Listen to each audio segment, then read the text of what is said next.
General Board Games here, and today we're going to be unboxing Memoir 44 by Richard Borg. Without further ado, let's open this beauty up. First off, let's look at the beating heart of the game, the board. The map is two-sided, with one side featuring a beachscape. The other side features open plains, which is nice because it adds a lot of replayability since there is multiple maps. But what both sides of the map have in common is 12 victory markers, 6 per each faction. These obviously grant you victory. Sometimes you'll have to fill up 4 to win, 5 to win, or even 6 to win on certain scenarios, but that just varies depending on the map. The game also features hexes, which in my mind is the core of the game. It features 44 to be exact, 44 two-sided ones, basically giving you 88 total hexes. Now, these allow you to change this blank slate of a map into whatever the scenario tells you to do, or whatever you'd like to do. It's completely up to you whether you like to make it custom or default. Now, these come in a variety of forms, being hedgerows, hills, curved rivers, straight rivers, forests, cities, which come in a variety of cityscapes, and others depending on which expansion packs you have, but these are the ones that come with the default. Now that I've set up this nice little map for us, I'd like to talk about a system that greatly complements the hex system. These are terrain markers. They allow you to place bridges or bunkers, respectively, and just like everything else in the game, they too are two-sided. Now, they're used quite simply. It's not complicated, really. Bridge and bridge. Now, there's 2 crossing points to get across the river. Pretty simple. And it may not seem like much, but these add a lot of intricate gameplay that the game would not have without these. Now, the bunkers, on the other hand, are used on the beach maps, and they can make a beach landing a pain, or they can make it very, very nice, depending on if you're attacking or defending. Now, another system, which complements the hex system greatly, are these victory point tokens. Now, once again, two-sided, allowing you to place allied or axis victory tokens. Now, the victory tokens basically give you strategic points to capture. So if the allies are attacking this, they want to capture the bridges. So to symbolize that in the game, we would add allied victory point tokens, which would make the allied player choose to attack these since it would give them an incentive to win. Now, the same could obviously be done with the Germans. These basically give the game a sort of attack-defend system and allow strategic points to be represented, which is very, very nice. Now, on to the fun part, the units.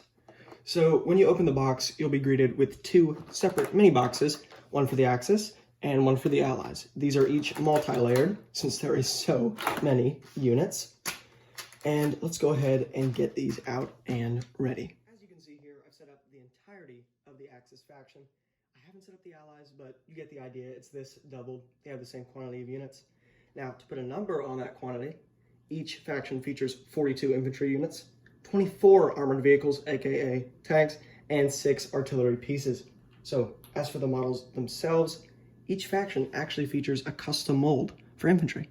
As you can see there, each faction has its own unique infantry piece, which I thought was a very nice touch. And as for the armored vehicles, the same is true. They feature different vehicles for each faction. The Germans have the German-made Panzer IV, which is a very nice model, as you can see there. Did really good on those. And as for the Allies, they have an American-made Sherman, which you can see side by side right there. Very nice molds. For the artillery, sadly, the same amount of effort was not put in. But let's be honest, who cares? They have the same mold, but these are obviously not as important as the infantry or artillery molds, in my mind at least. And as well as having all these nice models, you also get card holder, which is in 3 separate pieces, very easy to assemble, and it basically just allows you to hold your cards, obviously. But you don't just get mobile infantry units and artillery units, you also get static defenses in 3 forms. You get these nice hedgehogs, anti-tank, fairly simple models, sandbags, which can be used for your infantry for defense, once again, very nice, and these barbed wire pieces. But that's not all. To go along with your units, you also get 14 Special Forces badges. So what do those do? Well, you can see here, these are standard infantry divisions, but these infantry since they have this special forces marker, are now Panzer Grenadiers. These are now Special Tiger Battalions. These are British Airborne, as you can see with this marker. These are United States Rangers, and these are actually French Resistance Fighters. Now, these basically just add more units to the game without necessarily needing more models, which is a very nice feature. Now on to the very fuel of the game. The cards. They're the things that allow you to move your units. They are very, very important, and there are two overlying types. The first isn't really used in gameplay, but it's still there. Terrain and unit cards. They give you insights on different terrains and units, who would have guessed. They aren't involved in gameplay, but they are very helpful to letting you know what certain things do or what certain units do. Especially good for new players, but like I said, aren't used in gameplay and therefore not quite as important. The other type is command cards, and command cards have two types in themselves. There are 60 command cards that you'll get with the set, and in them, two types. The section cards, or aka the green ones, make up 40 of the 60. These are the simplest. It's pretty self-explanatory. Issue an order to one unit in the center. These type of cards will say, move 2 on the right, move 3 on the left, move 1 on the center. Things like that. Basic combat maneuvers. They're basically the heart of the game. The gray cards, aka tactic cards, are more specific orders. Now, there's only 20 of these, so they are more rare, but when you use them, they could be very, very powerful. These are more specific orders that are typically situational. Something like close assault or finest hour in this case that gives your units more attack if you roll their die. Kind of complicated, but if used correctly, can do amazingly.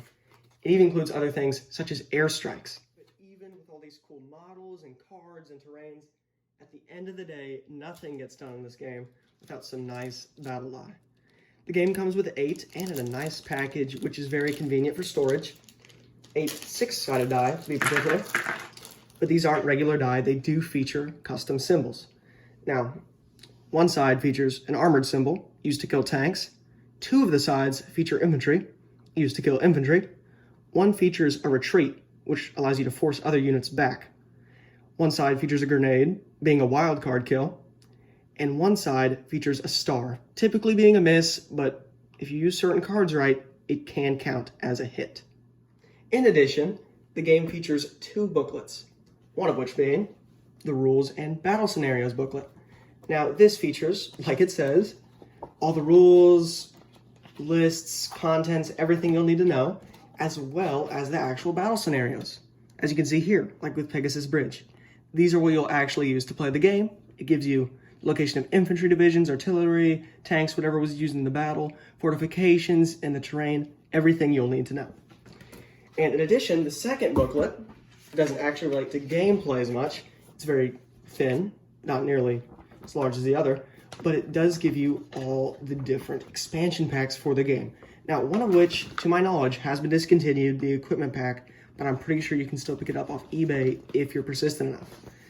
These are just, if you get bored of the base game after playing it for so long, these might be a good idea to pick up. Thank you so much for watching, guys. Feel free to leave a video idea or criticism in the comments, and I really hope you enjoyed.